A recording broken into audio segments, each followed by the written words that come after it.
Que a taxa de juro é capaz de influenciar o consumo, os investimentos, o crescimento econômico, os salários e o mercado de trabalho, vocês já sabem.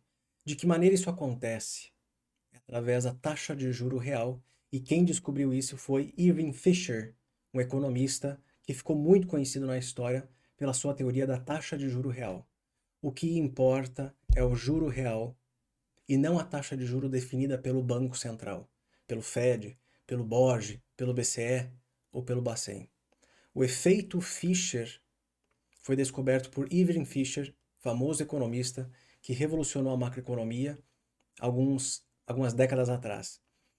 Ele percebeu que existe uma relação entre a inflação e as taxas de juro real e nominal. Mas o que é juro real? O que é juro nominal? O Igor só me ensinou taxa de juro. Eu não sabia que tinha duas. Tem duas sim. O juro nominal e o juro real. Vamos fazer uma simulação aqui. Se o investimento rendeu 17% em 2023 e a inflação do período foi de 6%, qual foi a taxa de retorno real do meu investimento? Não é 17% menos 6%. Não é 11%. Estamos falando de taxa, taxa de retorno. Então, o cálculo de 17 menos 6% é totalmente equivocado.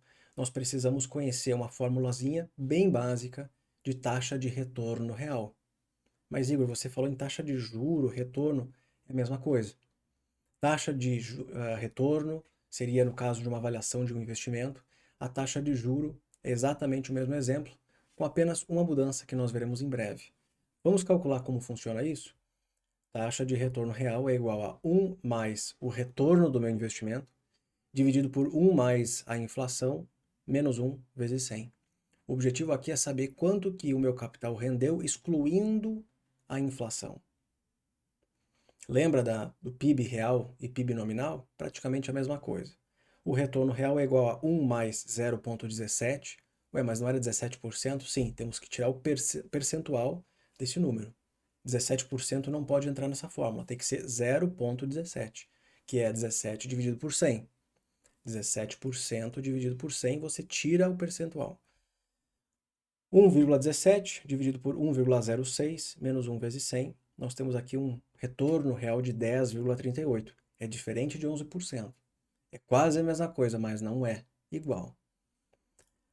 O efeito Fisher ele leva em consideração as mesmas variáveis. A única diferença é que aqui nós usamos taxa de juro e embaixo, ao invés de inflação, é expectativa de inflação. É expectativa de inflação futura.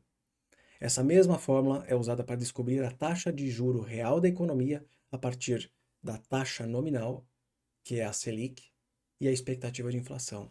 As taxas de juros definidas pelos bancos centrais são as taxas nominais, sempre.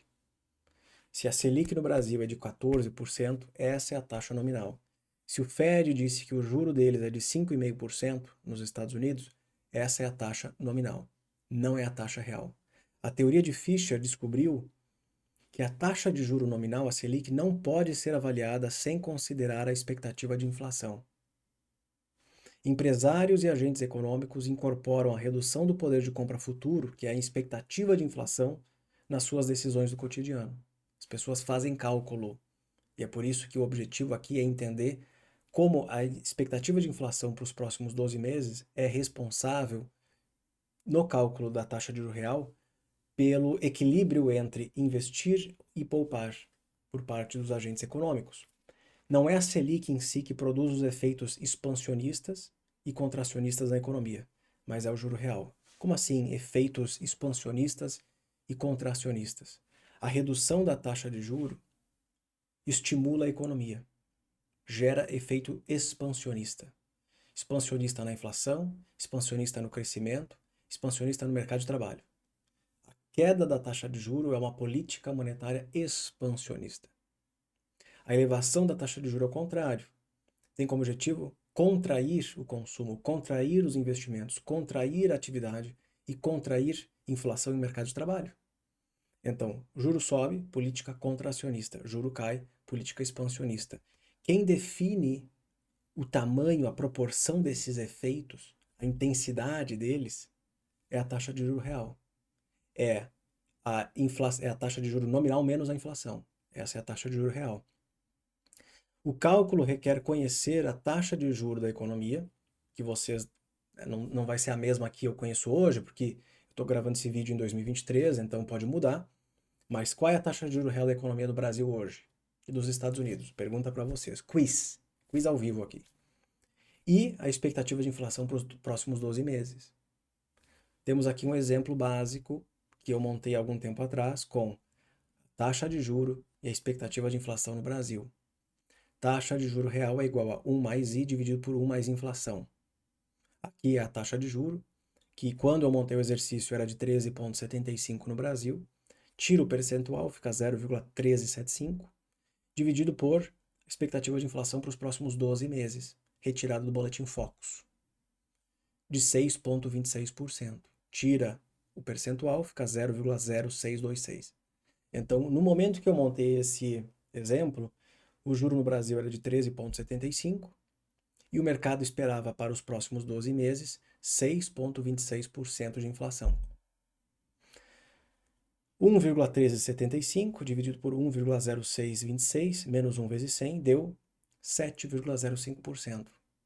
A taxa de juro que realmente importa no Brasil não é 13,75, é 7,05. Por quê?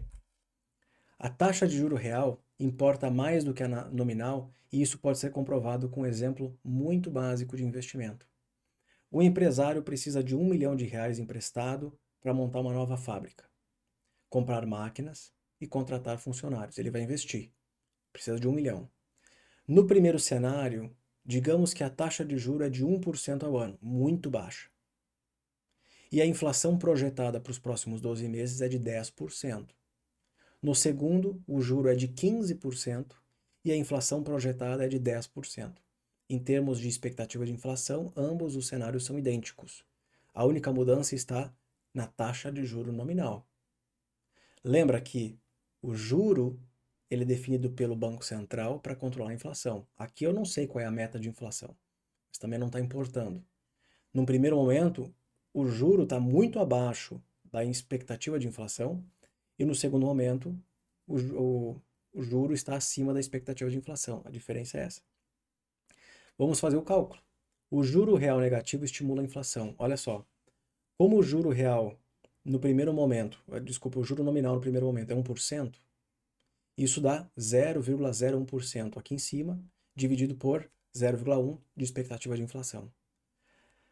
A taxa nominal é 1, a expectativa é 10%. Qual é a taxa de juro real? Menos 8,18. A taxa de juro real é negativa. O juro real negativo incentiva os agentes a tomar crédito porque a inflação é superior ao custo do capital. Imagina, eu preciso de R$1 milhão. Eu vou pegar emprestado 1 milhão, pagando 1% ao ano, por uma inflação que nos próximos 12 meses será de 10%. Essa inflação vai comer o juro que eu vou pagar. Que com a inflação crescendo, a receita da minha empresa ela tende a acompanhar essa inflação, porque preços de bens e serviços vão aumentando. Claro que o custo do meu negócio também vai aumentar, mas os preços vão subindo. Então a receita da minha empresa vai subir. Eu estou pagando 1% ao ano em juros, por uma receita que vai crescer 10%, para custos que vão crescer 10%. Isso é ótimo. Imagina pegar R$1 milhão a 1% ao ano com uma inflação projetada de 10%. Nesse caso, a taxa de juros real é negativa e isso explica o porquê isso aumenta a alavancagem da economia e estimula o crescimento e a inflação. Com certeza, eu vou tomar 5, 10 milhões emprestado, porque vale muito mais a pena nesse ambiente onde taxa de juros é baixa, o dinheiro é barato e a expectativa é que os preços, custos também, cresçam 10% no longo prazo. Tá? Acho que eu entendi, mas vamos entender o segundo exemplo agora. No segundo exemplo, a taxa de juro nominal é 0,15 dentro da fórmula, dividido por 0,1. A taxa de juro real é de 4,55. A taxa de juro real positiva desincentiva os agentes a tomar crédito porque o custo do capital é superior à inflação. Isso diminui a alavancagem da economia e desestimula o crescimento da inflação. Bom, se eu tomar R$1 milhão emprestado, eu tenho que pagar por ano 15% de juros. Só que a inflação é de 10%. A inflação não vai comer esses juros que eu vou pagar. O juro é superior à inflação.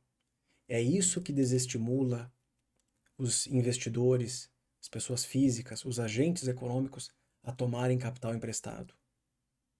No primeiro exemplo, a inflação é superior ao juro.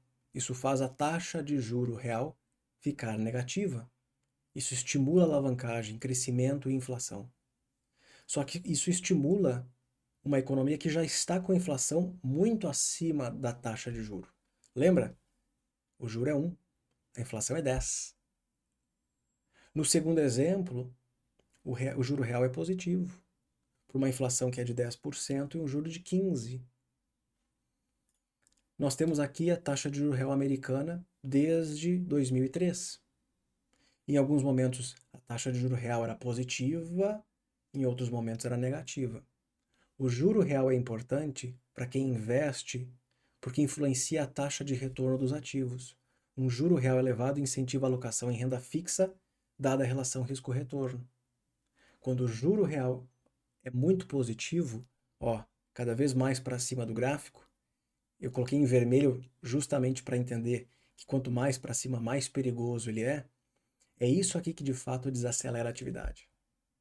É isso aqui que de fato piora no mercado de trabalho, desacelera a renda, o crescimento dos salários, mas ao menos controla a inflação. Uma taxa de juro real negativa, quanto mais negativa ela for, mais expansionista ela é. Olha o que aconteceu no Covid, menos 1%. Você tomava capital emprestado com uma expectativa de inflação que era superior ao custo do capital, as pessoas iam loucamente para o mercado de crédito, eu quero grana. É isso que incentiva o quê? Investimento, consumo, crescimento, inflação. Essa vontade de querer dinheiro emprestado. Eu vou pegar essa grana para quê? Para investir, para consumir, não sei. Aqui em cima é mais vantajoso ter recursos alocados em renda fixa do que renda variável, porque como a taxa de juro real é muito alta, isso é o que de fato desequilibra aquela balança entre investir e poupar. E aí os investidores aos poucos vão parando de investir, isso é empreender, para poupar recursos, a economia desacelera e aí possivelmente entra em recessão, alguma coisa pode acontecer do gênero, como aconteceu aqui em 2007, 8 e 9. E aí olha como a taxa de juros real ficou negativa lá em 2011 e 12. Isso aqui é estimulativo. Isso aqui não é, é contracionista. Isso aqui é estimulativo, contracionista. E hoje o juro real americano está muito próximo dos níveis lá de 2008 e 2009. É isso que desacelera de fato a atividade. Que até então a gente só estudou que o juro acompanha a inflação para controlá-la.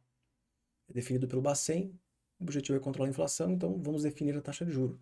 Só que a definição do juro, é preciso entender o conceito de aceleração e desaceleração da atividade.